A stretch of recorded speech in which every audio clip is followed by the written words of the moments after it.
Le film qui pour moi aurait dû être décerné Palme d'Or, c'est vraiment Leila's Brothers de Saïd Roustai, qui à seulement 50 ans nous propose une agréable comédie familiale saupoudrée de valeurs importantes, d'humour et de matriarcat. Et malgré ses critiques, notamment concernant les lenteurs du film, il reste selon moi un des meilleurs films qui a été projeté à Cannes cette année.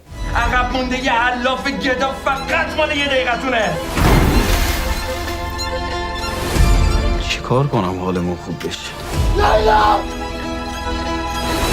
برام یه آبجی بیار که بزرگتر باشه بشه بهش تکیه کرد.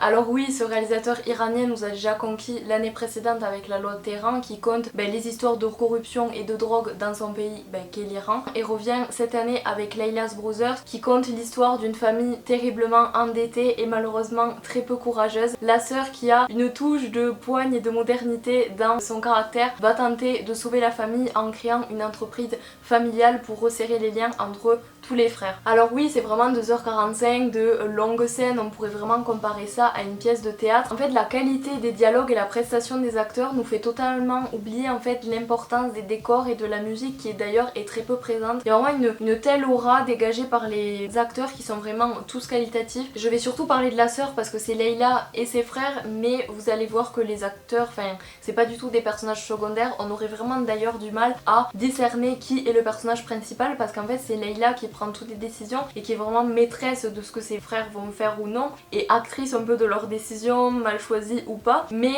la trame, c'est vraiment le grand frère en fait, et sa maturité par rapport aux autres. C'est vraiment une histoire familiale très touchante, mais franchement il n'y a pas un acteur que je mettrais de côté. Ils sont tous attachants à leur façon. C'est vraiment mon avis, vraiment vous me direz ce que vous en pensez. Entre le rouage de la société iranienne, ses mœurs et le tournant que le film prend, c'est vraiment loin d'être une histoire familiale banale que l'on voit vraiment souvent au cinéma. C'est, on va dire, une branche qui a été très peu explorée et qui là est fait en fait avec justesse, et j'espère vraiment que ce film fera du bruit à sa sortie qui sort du coup le 24 août. En fait, ce que j'ai aimé, c'est que ce film il met parfaitement en scène un contexte familial, social assez compliqué, doté d'une ambiance politique assez houleuse, et en fait tout ça mis dans un tourbillon d'angoisse, bon toujours familial, je suis désolée, qu'est-ce que je pourrais dire d'autre entre frères et sœurs, c'est Leila's Brothers quoi. Alors la scène du mariage, vraiment parlons-en, c'était vraiment ma scène favorite qui nous offre un grand moment de cinéma. Il s'agit de l'avant-dernier acte du film, c'était vraiment le point en fait le plus frustrant, le plus impressionnant, et en fait celui qui te prend le plus au trip. Je trouve que c'est vraiment le pic du film en fait, c'est là où tout se passe et où on est partagé,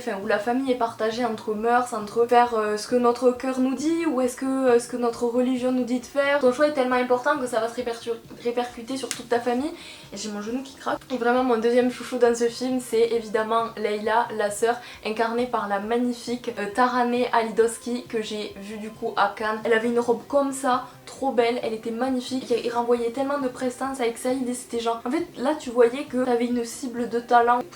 Quel film, quel moment. Et d'ailleurs c'est vraiment Taraneh qui aurait dû remporter le prix de l'interprétation féminine, parce que je trouve qu'elle a été radieuse pendant tout son rôle. Il n'y a jamais un moment où elle redescend, où il y a une baisse du personnage ou quoi que ce soit. Elle est toujours en mode haut level, elle joue super bien, elle fait ressentir énormément les sentiments. En fait on dirait vraiment qu'on a mis une caméra chez une famille, on dirait pas un film, c'est pas un reportage, c'est pas ce que j'essaye de vous dire, mais en fait c'est tellement bien joué qu'on a l'impression qu'ils ont toujours été frères et sœurs, que c'est pas un film en fait. Les sensations traversent tellement l'écran que je ne peux que m'incliner devant ce film. Et voilà, elle est si attachante, si révoltante, elle crève vraiment l'écran, et on ressent qu'elle a soif de modernité pardon. En fait son comportement, sa façon de parler qui est si en décalage avec les mœurs de son pays, en fait c'est ce qui rend la comédie si intéressante et si touchante, parce que c'est très intime par rapport au contexte du pays de Saïd. On voit qu'il aime son pays à travers ses personnages, à travers la façon dont il se comporte, dont il parle, les mots qu'ils emploient, et en fait c'est très doux, c'est bourré de bonnes intentions, d'espoir aussi quelque part, et j'aime beaucoup son cinéma. Je pense qu'on va vraiment entendre parler de lui,